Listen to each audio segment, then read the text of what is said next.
Stace, if you want to get started, or Chair, if you want to get started, I'll see if I can get Mike a call while you're doing the introductory portions.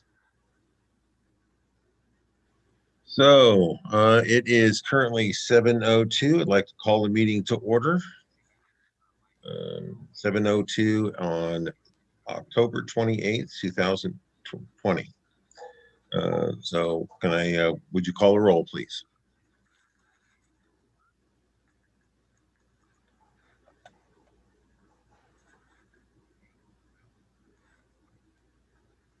Stacy, could you call a roll for me, please? You're still working. Commissioner Flowers.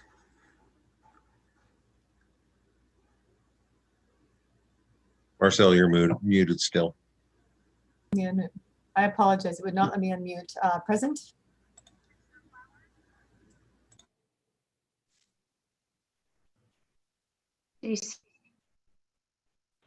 And Stacy, you're muted as well. Stace, there you go. Okay, you guys, give me just a minute. We're getting feedback. If you can just hang on for me for just 1 minute.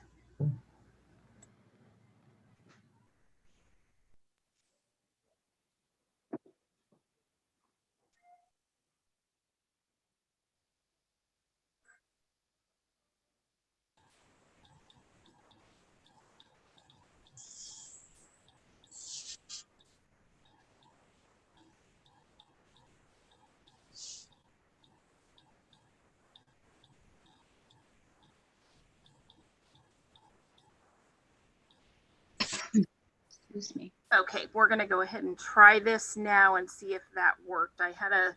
It opened another window, so let's try this. So Commissioner Engel.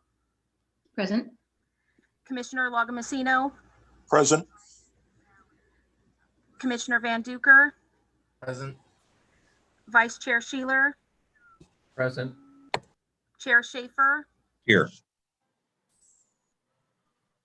Okay, so may I have the next item, please? Flag salute. You. Commissioner Van Duker, would you care to lead us in the flag salute, please? Awesome. I pledge allegiance. I pledge allegiance to the flag of the United States of America and to the republic for which it stands, one one nation, nation, under God, God, indivisible, with liberty and justice for for all. all.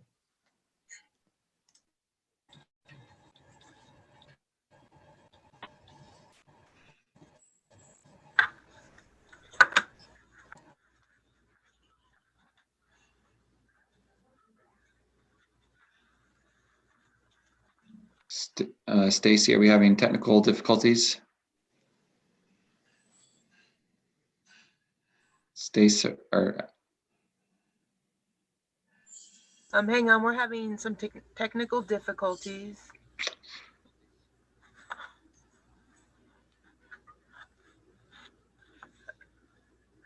There's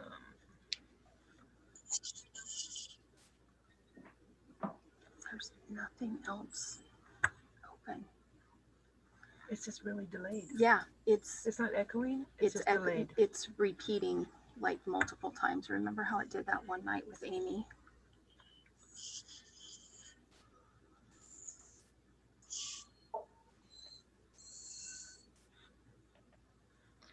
Whoops.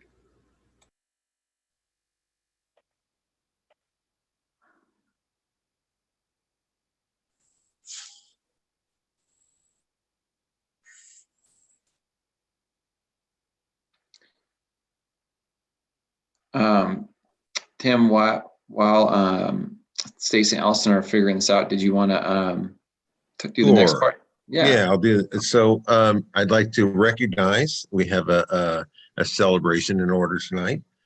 Tonight happens to be Commissioner Van Duker's birthday.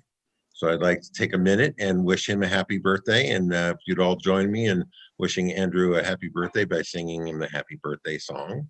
Absolutely. Happy birthday. All right. Happy birthday to you. Happy birthday to you. Happy Happy birthday, dear birthday, Andrew. dear Andrew. Andrew. Happy birthday Happy to Happy you. birthday to you. Thank you. Thank Oh, you. it was a great day, Andrew. Oh, yes. To end it by being on a planning commission Zoom meeting. Yay. How are we doing, Allie and Stace?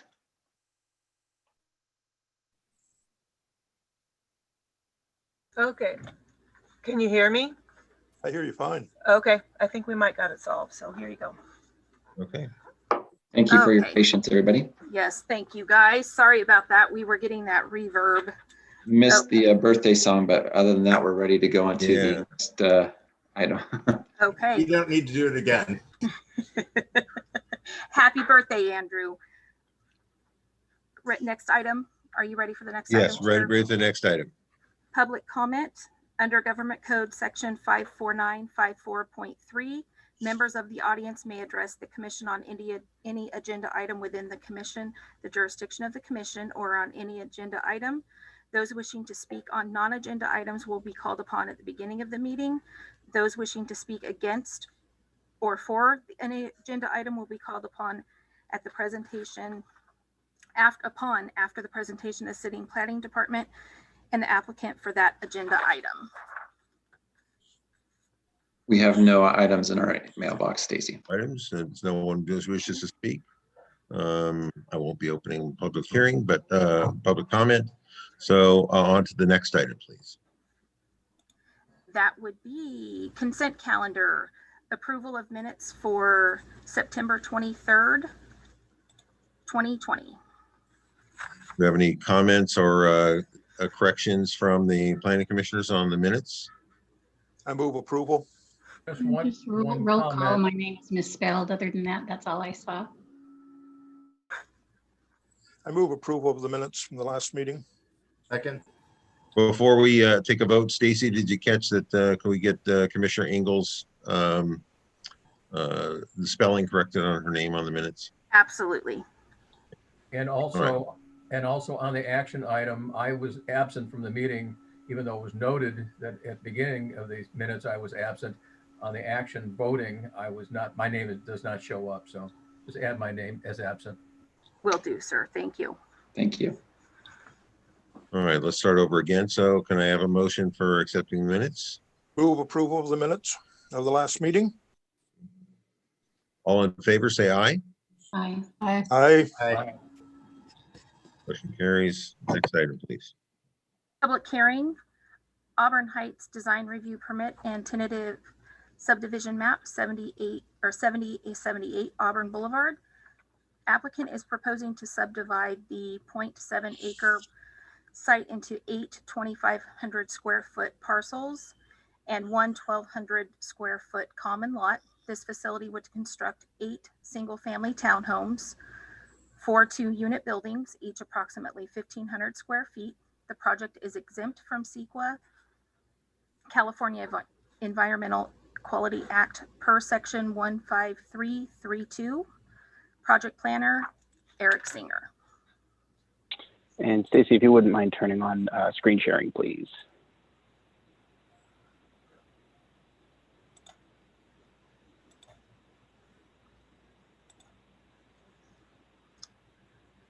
Oh, it's Give me one moment. Oh, that looks like Allison's gonna give her hand there. Turn that up, close that. Go to share screen and then hit that little, hit the little up arrow. And one. no, multiple. Well, you know, Yeah, I don't know why it's not. Should be able to share. There we go.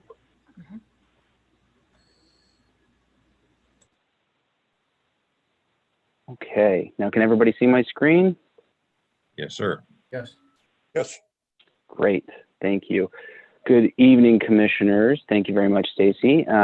As Stacy mentioned, so we're discussing the Auburn Heights small lot housing subdivision, the first of its kind since the City Council adopted the small lot housing ordinance in 2018, and I'll get into a little bit more detail on that as we proceed. But The items under consideration tonight are: one, to find the project exempt from CEQA under section 15332, which is infill development projects, and I'll go into a bit more detail on that in future slides.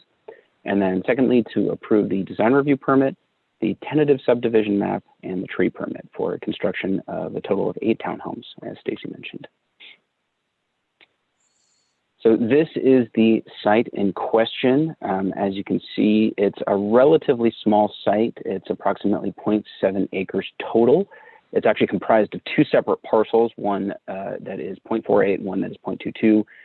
Those will be consolidated in the process of the subdivision, and the ultimate, site itself is going to be almost 3/4 of an acre. Now, the site itself fronts Auburn Boulevard on the north end, and I know this is a bit disorienting, but we're actually looking south. So Auburn Boulevard here sits on the north end of the property, with duplexes to the east and the south, single-family homes to the north, and the Stock Ranch Commercial Center to the west, home of the Walmart and Costco. The site is somewhat rectangular. I can't remember my geometry very well. I can't remember if this is a rhombus or a parallelogram. I don't really remember precisely, but somewhat oddly shaped, relatively flat, sloping somewhat downward from the front of the parcel to the back. No sensitive areas on site, including creeks or any type of flood zone. And landscaping on the site has also been relatively well maintained to keep grassy areas clear of overgrowth. So just looking briefly at the project history, the project was first submitted to the city in 2018, and the site itself was used as an example location for the small lot housing design guidelines. The small lot housing ordinance was adopted by the city council in 2018. And essentially, this allows for smaller lots to promote home ownership. It can only happen on sites that are zoned multifamily, so RD20, or I should say RD15 or higher. And ownership is, it's just to provide ownership of the housing as an alternative to apartment housing. So some of the leeway granted within the small lot housing ordinance, essentially it states that the minimum lot area and or minimum lot width may be determined by the review authority, in this case, the Planning Commission, provided that the overall development site complies with both the minimum parcel size and that the total number of dwellings is in compliance with the maximum density for the underlying zone. So as this site is zoned RD20, based on the size of the lot, it would be able to accommodate up to 14 units. And in this case, the applicant is only asking for 8, hence it's meeting the underlying density. So looking at the proposed subdivision map itself, as well as the landscape plan, just looking at some of the design features of the site itself, the site has a single access driveway in the L shape with the modified hammerhead turnaround there at the bottom. There will be a new median constructed to connect the existing median along Auburn Boulevard here. We understand that there was a concern, a member of the public had submitted a letter of concern regarding traffic. So the median that will be constructed will be basically to connect the existing median here and extend it all the way to the left-hand turn that ends at Carriage Loppy Drive there, or Loppy Way, excuse me, making the site itself a right in and right out only site. Now, there is going to be a sound wall at the north end of the property here. So this highlighted here that will provide a block against any of the excess traffic noise that's produced along Auburn Boulevard. As you all know, it's a fairly busy road. The applicant has worked with Republic Services to modify the site design slightly to allow for trash pickup on site. And there is reduced parking as well as part of the small lot housing design guidelines. Part of that states that there is only 1 guest spot required per unit. That can be reduced further based on findings made by the reviewing authority. However, in this case, it is going to be 1 guest spot per unit, as well as the 2 garage spaces for each unit as well. And the CC&Rs that are going to be adopted, the conditions of approval state that the CC&Rs will require the 2 parking spaces in the garage to be clear at all times, so as to be able to provide parking, very similar to what was conditioned for the Mitchell Farms project. Additionally, the homes themselves are designed to 0 lot line standards. So as you can see, it's 4 buildings, again, with 2 units per building, but each building itself is a single parcel. So the site does have 2 trees that are going to be required for removal. However, as both trees are in poor health, as per the arborist report that was submitted, there is no mitigation required for the removal of those trees.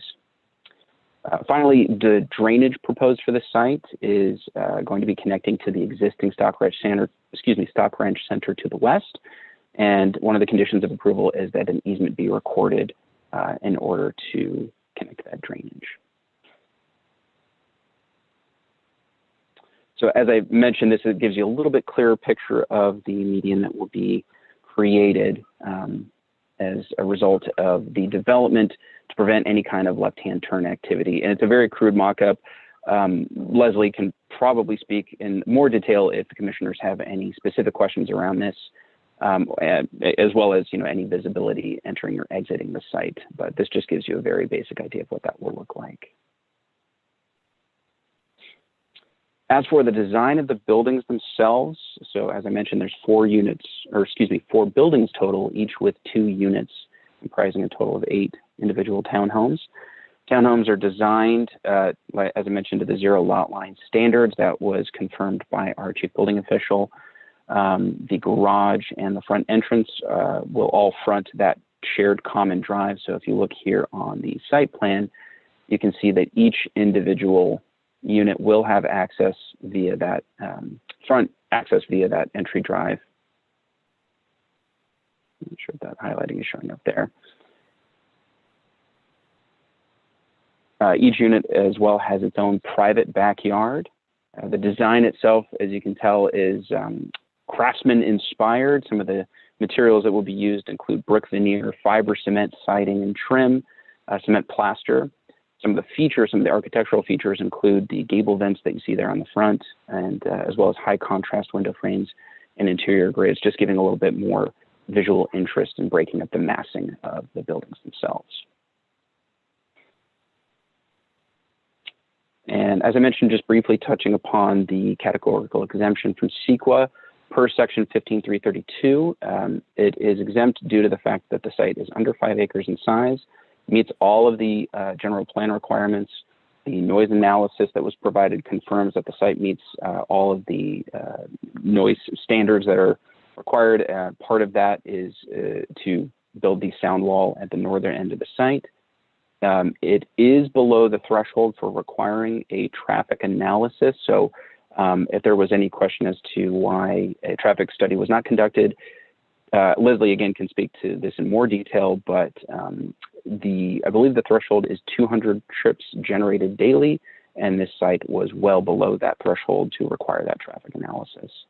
And again, the site is not a sensitive habitat, had no creek or flood zone, and the site is relatively well maintained. So these are staff's recommended motions, and I am available to answer any questions that the commission may have. Thank you very much.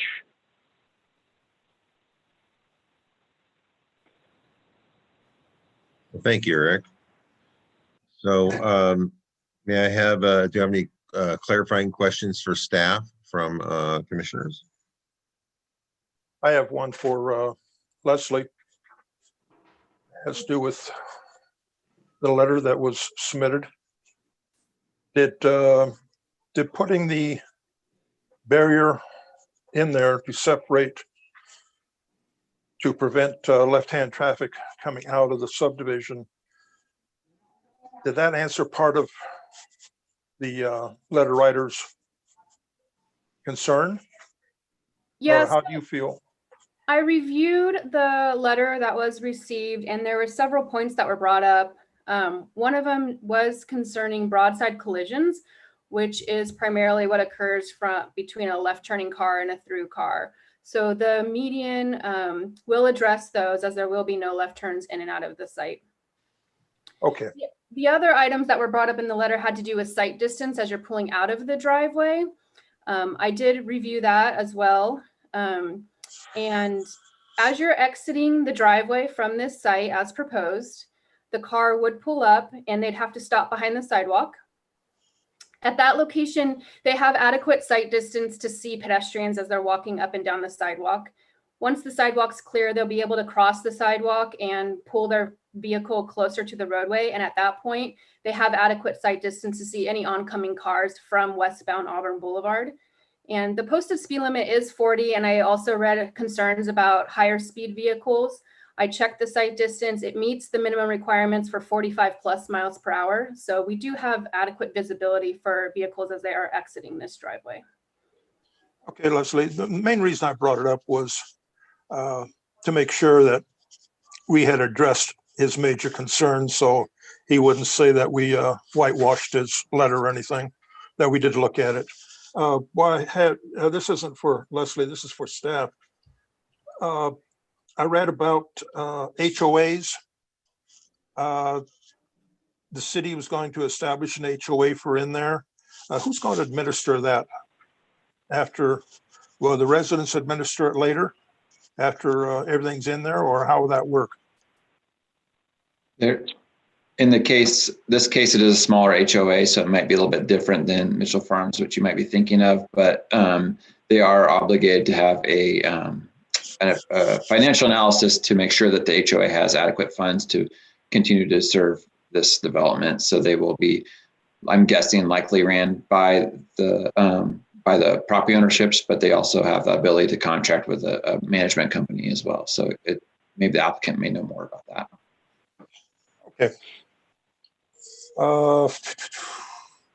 I think my main, getting back to Leslie for a second, Leslie, my main concern is if we pull out and we turn right and someone wants to make a U-turn up at Carriage at the traffic light. Actually, we can't prevent them from doing that if it's clear, but never mind, forget it. I'll take that back now that I think about it. That's all I have. Thank you. Any other commissioners have any concerns or questions for staff? I have a question. Another thing that was addressed in the letter was the sound wall. And can you kind of explain to us how far out, like what's the setback for the sound wall? It's evidently going to be behind the sidewalk, obviously. Is it going to be right but up against the sidewalk? Looking at the location of it here, this is the location of the sound wall. Okay. And then the sidewalk itself, I believe, and correct me if I'm wrong, Leslie, it follows, this is the inner portion of the sidewalk here, this highlighted portion here, and the extent of the sidewalk is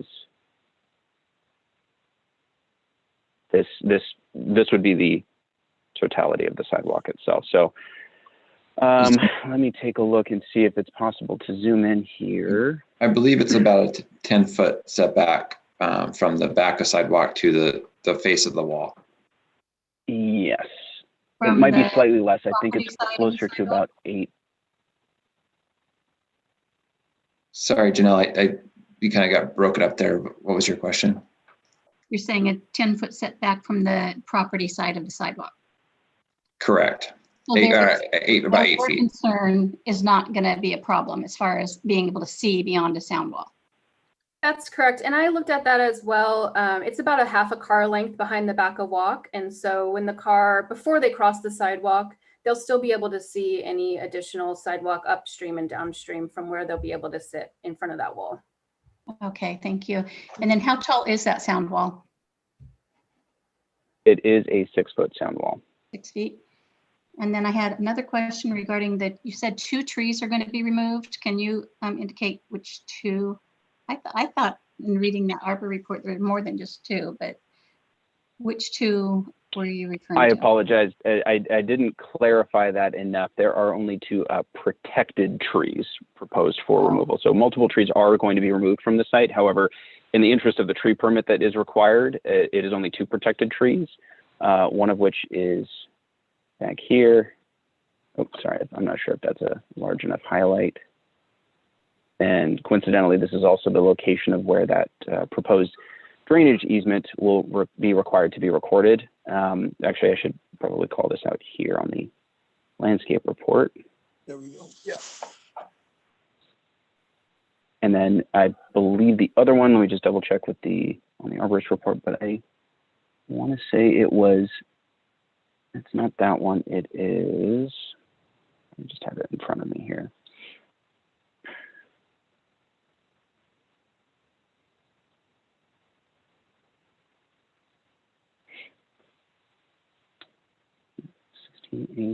And I'm going to look to see what other. it was the 1686, which I apologize. It's on the basically the center of the site. So Little lone oak. here, let me just pull it up here. Okay, this one right here. Or I guess I should call it out here as well. Can you all see that highlight on the? Yeah, Yes. So they're basically at the rear end of the property there. Okay. Thank you.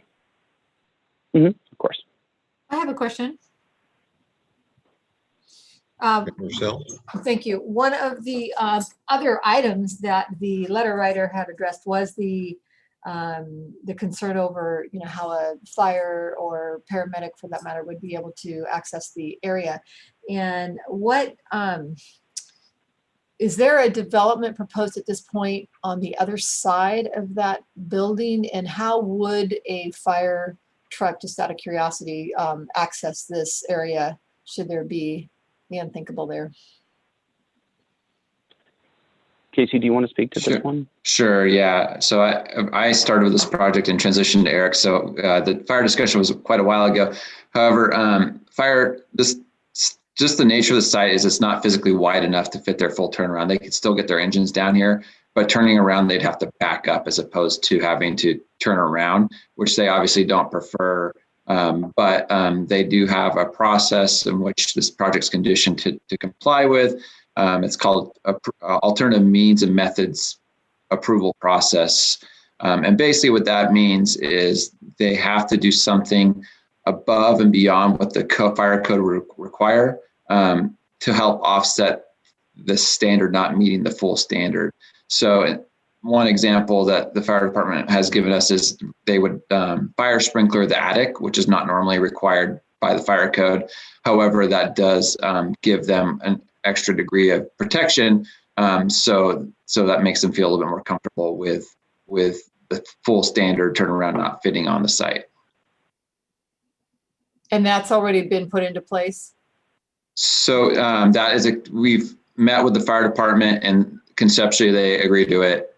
They still have to go through a process after this approval with their building plans where they show exactly where the sprinklers are going to go. But it is conditioned on this project that they have to go through that process with fire once they submit the building permit.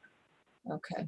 Yeah, I know that, we commonly see the paramedic and the fire departments called onto our street, and there's a whole brigade, right? If someone's in trouble or someone's had an accident, they all show up, and I can't imagine how many you could squeeze in that area. Yeah, so, all right, well, thank you for addressing that. Okay. Any other clarifying questions for staff or commissioners? So I have got a couple of questions, and I did thank you very much for Leslie for being here and Casey for answering my question over email. I understand the concerns there. I do have some lingering concerns. We had a fatality accident at the corner of Van Maren and Auburn Boulevard last weekend, and I like to go to Crepes and Burgers up there, and my goodness, I could not believe how packed all of the roadways getting over. That's, I live right off of Dewey and Greenback. Getting over to Auburn Boulevard was literally bumper to bumper. It just amazes me how frail our traffic, our roadways can get blocked up because we had Van Maren closed and we had Auburn Boulevard closed. As I looked at the traffic data, that little stretch of roadway carries one direction 27,677 cars between Raintree and Sylvan. And if you look at the whole piece of roadway going from Manzanita all the way to the Roseville city, Citrus Heights city limit, that's only the third busiest in the entire stretch of roadway. My concern is that number one, do we have any traffic collision data? Is that a really high area prone? Because it just, even though it's only a few trips in and out of there, sort of probably less than 50 a day. All it takes is one before it's a mess. And it's one at the wrong time. So my concern certainly would be do we have any traffic data, collision data that says, hey, this is an area that is more prone to rear end accidents, or I think you addressed the broadside concern, but certainly cars coming in and out of here. If one car is coming in at the same time one car is coming out, it's a 45-foot wide driveway. Should be enough room, but I could envision somebody being a little nervous and taking a little longer to get out of the roadway and onto the property. And the concern is that it doesn't take very much to create some congestion. Do we have any information on what the collision rates there are? We do keep track of crashes and can calculate collision rates. Unfortunately, I don't have that information with me tonight, but I can look at that tomorrow at a later date. Is that nobody associated with the project is kind of considered that might be an issue, or no? We do consider crashes as we're looking at traffic safety, but primarily rear end collisions do occur near traffic signals as you have red lights and those that are approaching. And this is, relatively close to that traffic signal here at Auburn and Carriage. So that will have some residual rear end collisions at this location. But the ins and outs of driveways are not typically associated with those types of crashes. Okay, so if when we looked at the data, let's say that there was some approval, let's say that we went ahead and approved it tonight, is there any opportunity, would you say, if you looked at the crash data, is there anything we could do to mitigate the rate so we don't enhance the opportunity for more accidents to happen because we've decided to approve this project? Sure. Yeah. And based on experience, this arterial is not one that comes up on our radar typically. We hear a lot about crashes on Greenback, Sunrise, Auburn. Auburn north of Sylvan Corners. This portion of Auburn, we don't have as many come up for review. So we can look at mitigations. That median in the middle of the road is going to mitigate a lot of the concerns, which is why it was recommended from engineering. As far as mitigations of others, the ins and outs of the driveways, we have looked at the site distance, and maintaining that minimum site distance is really what's going to minimize your crashes for those. And we have made sure that those were incorporated with this project and this design. Since I live in that area and I travel that area quite a bit, I live just off Van Maren, down towards Mr. Van Duker's house, and I drive it quite a bit. I drive it quite a bit in my other job with the CHPD. During most of the time, there's very little traffic on that street. The biggest problem I see on it right now, Mr. Schaefer, Chairman Schaefer, is people not paying attention to the speed limit, not paying attention to the traffic lights. We can figure out how to train people to pay attention to the speed limit and stop at the stop signs and not wait till the last minute. I don't think you'd have a big problem, as everyone makes it out to be. You're not going to change people's attitude unless we get stronger enforcement and more police that we can patrol those areas over what we're doing now. I'm sorry, didn't mean to interrupt you. Thanks, Michael. Appreciate your comment there. Okay, any other comments? I do have one more question. Is this a stretch of road? You know, I just recall getting an email from City of Citrus Heights about having to increase a lot of our speed limits on our streets. Is this a stretch that is going to be going from 40 to 45? No. It's not one of those? Perfect. Thank No, you. it's not. Tim, this is Tom. Yes, sir. I went out to the site today and looking at the comments in the letter, and one of the comments that hasn't really specifically been addressed, the concern about school children walking down the sidewalk, and the previous comments that have been made relative to where the cars will stop prior to the sidewalk. It's a very wide sidewalk. I think, you know, I don't think it shows any particular risk that doesn't exist many other places. Kids will have to be, the drivers will have to stop, and the kids will have to simply be aware that's a new driveway. So I didn't see any specific problems. Okay. Thank you, Tom. All right, with that, do we have the applicant here? Is he available? So does the applicant would like to speak or no? I'll open public comment if he wants to speak. The applicant is here, the Kent Baker, and I think the architect as well. Okay. Can you hear me now? Yes, Kent, I can hear you now. I'm gonna, one second, I'm gonna open the public hearing. And now the public hearing is open. Please feel free to speak at your leisure there, sir. All right, thank you. Good evening. Obviously, this is an infill site, and it's a type of site that everybody promotes to get developed.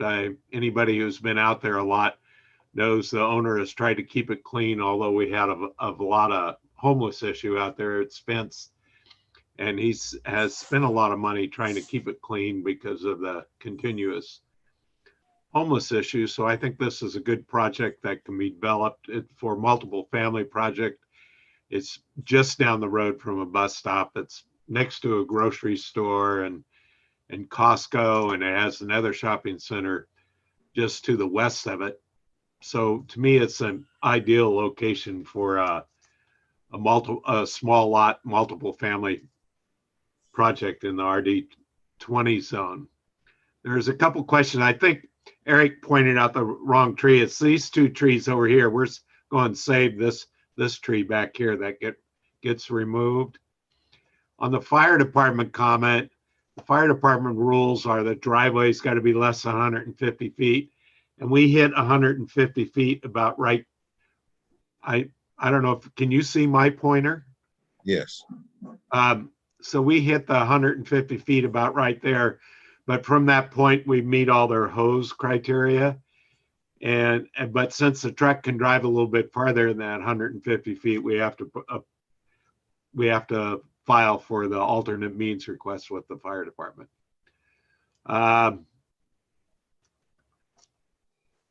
We have no problems with the conditions. We did try to make the driveway as safe as possible. It's the only spot we can really get onto the property is from Auburn Boulevard. There's landscaping strip both in the right of way and up against in front of the sound wall. The drainage will come out. We've been in contact with the Stock Ranch so that we can get an easement and tie into an existing drain line just off site. I think it fits with the neighborhood. We're surrounded on this side with existing duplex homes. If anybody has any questions, I'll gladly try to answer them. Any commissioners have any questions for the applicant? We have no problems with the conditions. I'm sorry. Okay. I just have one. I don't think it has anything to do with anything. Out of curiosity, what's the square footage of the each one of the individual units? Oh, I have About that. 1,500. I was going to say approximately 1,500 square feet. I was just kind of curious. Thank you. 3-bedroom. They're 3-bedroom, 1,500 square feet, 2-bath, 2-car garage. Okay, thank you very much. Will the requirement for the HOA be part of each individual parcel sale? Yeah. So what happens with a project like this where a HOA is required? The HOA has to be put together and it has to go through the Department of Real Estate. And part of the process in the Department of Real Estate, they make you do you have to do an analysis, an economic analysis to make sure that the homeowners association is collecting enough fees to be able to maintain all their responsibilities. So it does go through the State Department of Real Estate. And so, and that's just part of the process that you do with the final map. Thank you. Does that answer your question? Yes, thank you. Any other questions? I have one, and that is was there any consideration given to a little more convenient access through the sort of the sound wall going over to the, instead of having going all the way up and around the sound wall, being able to sort of cut through into that wall area so that the residents might be able to, you know, walk over to Costco or Walmart or whatever.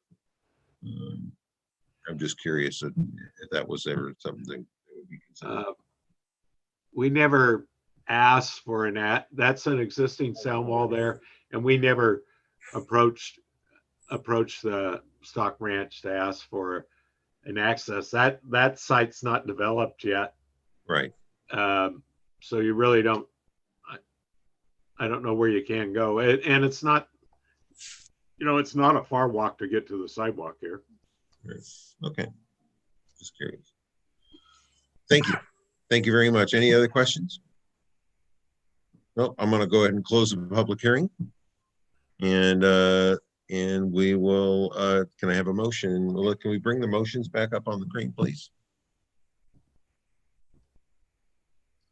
Okay, so so Ryan, should we take these one at a time? Yes, please. And we will need a roll call or voice vote for each of them. Okay. Can I also just say one thing? So as you saw, there was the conditions of approval were amended. Oh, so you do have the language in there. So just make sure you hit the as amended. Yes. Yes. Okay. All right. So we don't. So can I have a motion on the very first adopt resolution number? Is there a motion there? I'll make a motion to adopt resolution number 20, finding the project is categorically exempt from CEQA per section 15332 of the California Environmental Quality Act infill development project. Please call the roll. Did we get a second? Did we get a second? Oh, sorry, we need a second. I'll second. I'm sorry, who was the second? Marcel? Janelle or Marcel? I couldn't tell. It sounded like both of you. It was. All right, may I call the roll, please? Please call the roll. Item 6A to adopt resolution 2020-08, project exempt from CEQA. Commissioner Flowers? Aye. Commissioner Engel? Yes. Commissioner Lagomasino? Aye. Commissioner Van Duker? Yes. Vice Chair Sheeler? Yes. Vice Chair Schaefer? Yes. Thank you. Motion passed unanimously for project exempt from CEQA. May I have a motion on the next paragraph, please? I move that we approve a tentative subdivision map to allow for the subdivision of the existing 0.7 acre parcel into 8 lots for single family homes and 1 common area lot subject to the city's small lot housing ordinance based on the findings contained in the staff report and the attached conditions of approval as amended. Thank you, Commissioner Lagomasino. Can I have a second, please? A second. Right. And that was Marcel, correct? Yes. Thank you. Please call the roll. Item 6A, approved tentative subdivision map located at 7078 Auburn Boulevard. Commissioner Flowers? Aye. Commissioner Engel? Yes. Commissioner Lagomasino? Aye. Commissioner Van Duker? Yes. Vice Chair Sheeler? Aye. Chair Schaefer? Yes, Motion passed unanimously. thank you. May I have a motion on the next paragraph, please? Approve the design review. I move that we approve a design review permit to allow for the construction of 8 single-family townhomes subject to the city's small lot housing ordinance based on the findings contained in the staff report and the attached conditions of approval as amended. I have a second. A second. Thank you. Please call the roll. Item 6A, approved design review permit to allow 8 single-family townhomes subject to the city's small lot housing ordinance. Commissioner Flowers, Aye. Commissioner Engel, Yes. Commissioner Logomacino, Aye. Commissioner Van Duker, Yes. Vice Chair Sheeler, Aye. Chair Schaefer. Yes. Item 6A, approved design review permit, passed unanimously. May I have a motion on the approve the tree permit? Approve a tree permit to allow for the removal of 2 protected trees to allow for the construction of 8 single-family townhomes subject to the city's small lot housing ordinance based on the findings contained in the staff report and the attached conditions of approval as amended. I have a second. I will second. Thank you. Was that you, Michael? Yes. Thank you. Please call the roll. Item 6A, approve a tree permit to remove 2 protected trees. Commissioner Flowers, Aye. Commissioner Engel, Yes. Commissioner Logomacino, Aye. Commissioner Van Duker, Yes. Vice Chair Sheeler, Yes. Chair Schaefer. Yes. Tree permit passed unanimously. Any determination by the planning commission may be appealed by the city council by filing a written notice of appeal and the appropriate filing fees of $250 with the city clerk not later than 10 days after the date in which this determination is made.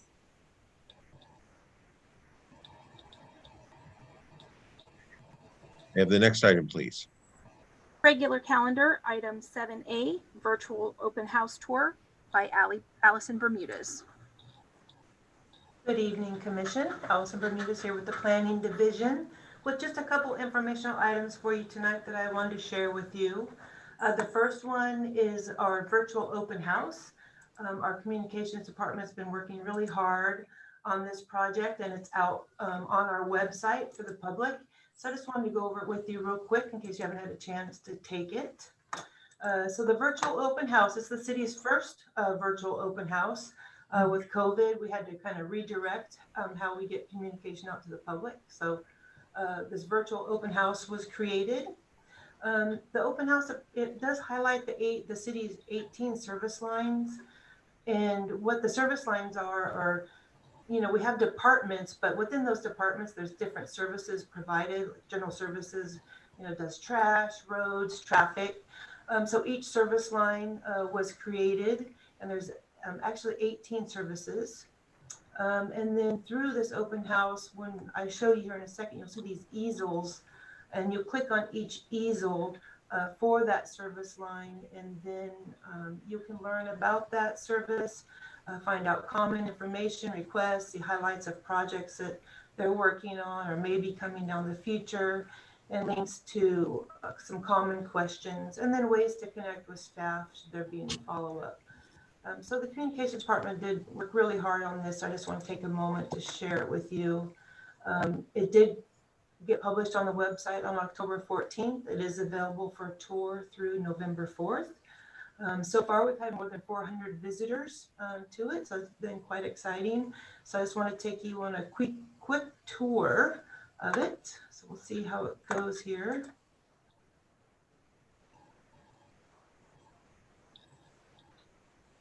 So this is, a link is available on the website, and when you click on it, you will enter Virtual City Hall.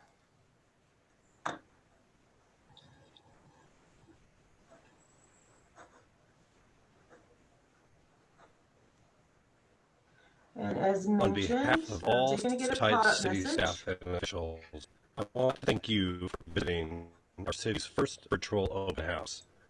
2020 has been a year unlike any other, and we're proud to have kept all of our city service lines operational throughout the pandemic by adapting quickly and staying committed to customer service. It is an honor to serve the community, and I hope you enjoy looking through this house. So as you enter the virtual city hall, these easels then are each of the service lines, city clerk, or cashier, or business licensing. And as you wander around and you find interest in one, you can click on it to learn more. So I know everybody wants to know about planning because, you know, that's why we're here. So if you click on the planning division board,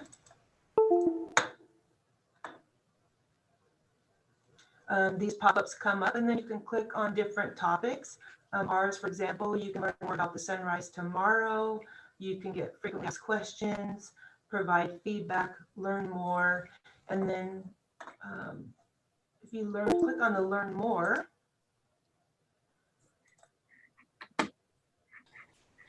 then kind of get some general information about the department, our phone number, our email, a list of our current projects. And just really some great information about what planning is, what we're doing, and what's happening. So great information for the public. And then each division does have a little link. So for us, you can meet our community development director. Colleen's probably really happy I'm going to play this. But not much chance to highlight what we do. So I think this is great.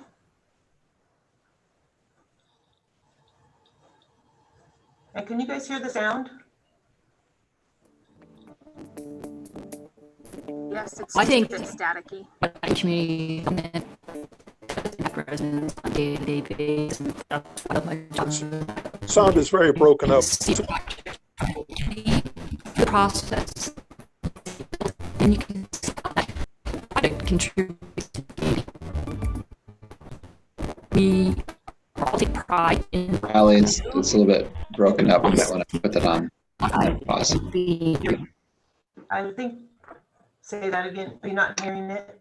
It's pretty jumbled, but we can direct the commission. They can explore at their leisure, I think. Okay. Yeah. I'll stop. It says that my bandwidth is pretty low. So I just wanted to share that with you so you all take the opportunity to review it, share it with your friends and family, and to learn more about what's happening in the City Hall. Just a unique, very high-tech project for us. So kind of happy to share that. So that's all I have. If you have any questions on the virtual open house, you can find it at citysites.net/virtual open house. Thank you. Any questions for Allison from commissioners?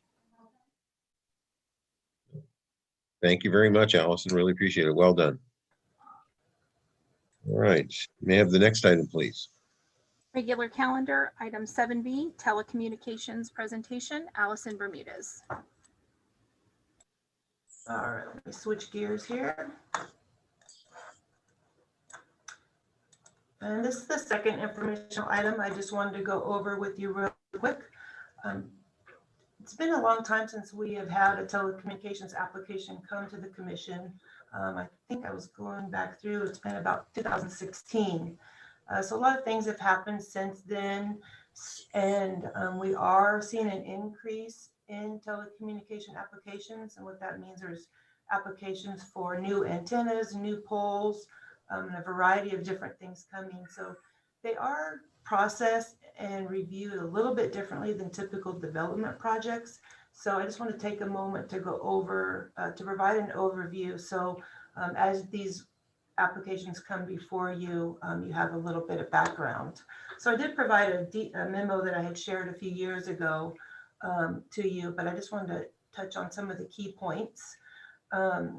So as we all know, as we use our cell phones and other data or services, pads, whatever it might be in our daily life and remote working, we understand the increased need for these type of services for cellular data, for video, for cellular communications and so forth.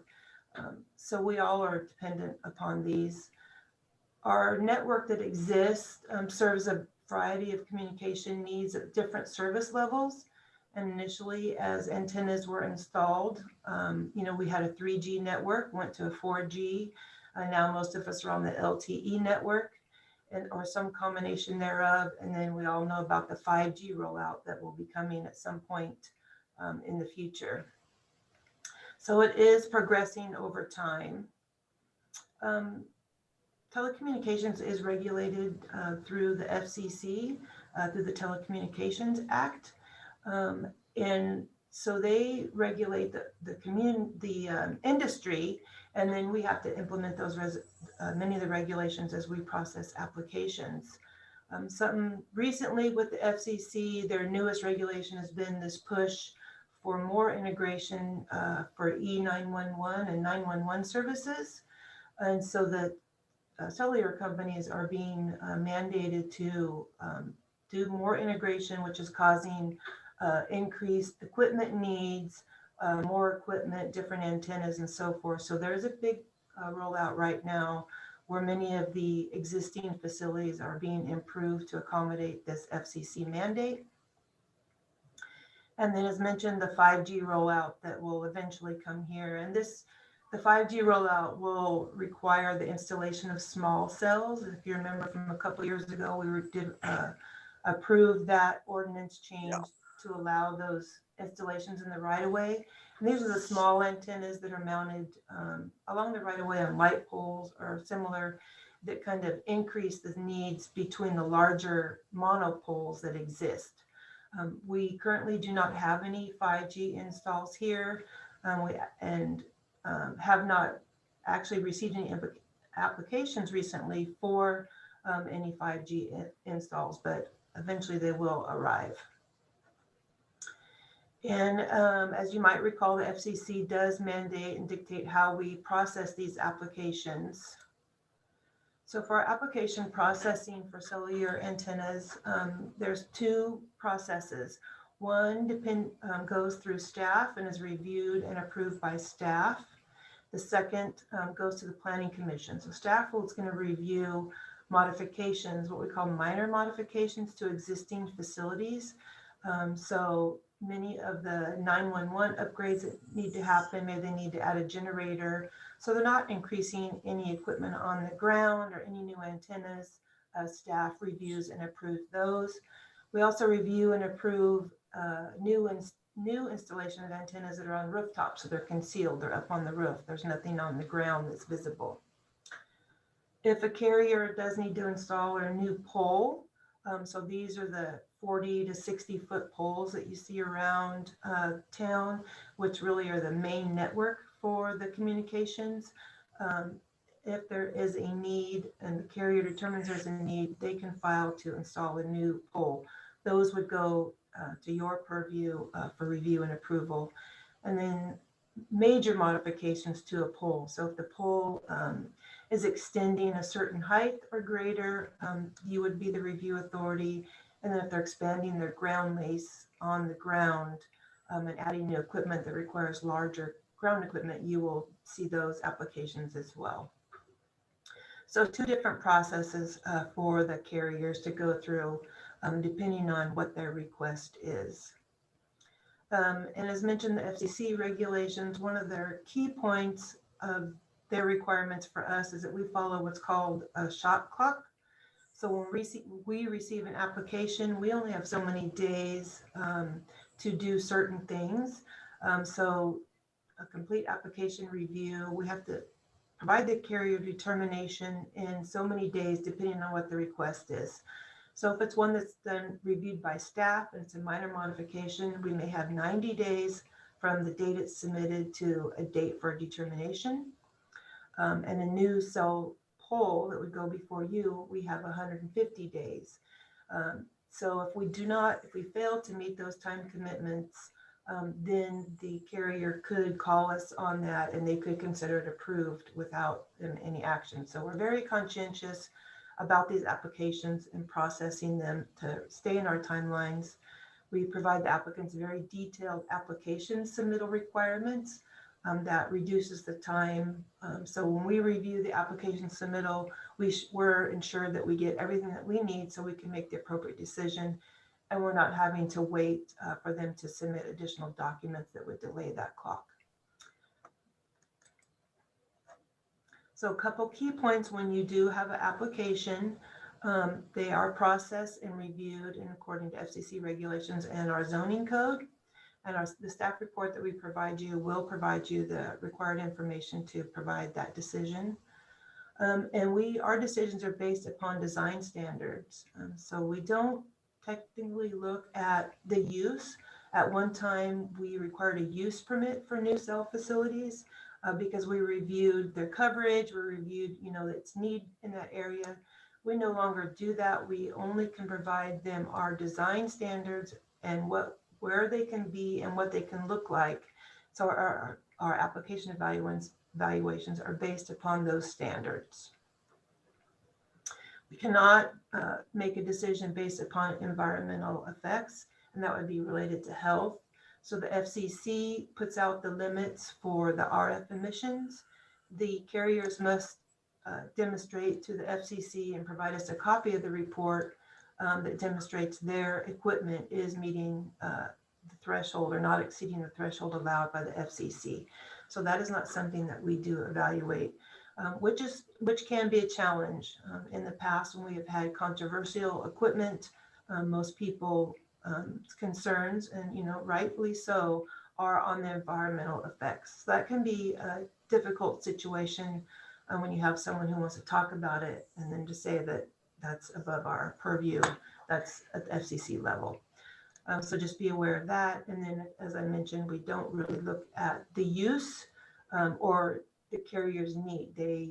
We have to take their word that they need it. They provide us coverage maps showing what it's going to do, but our decision is not based upon that.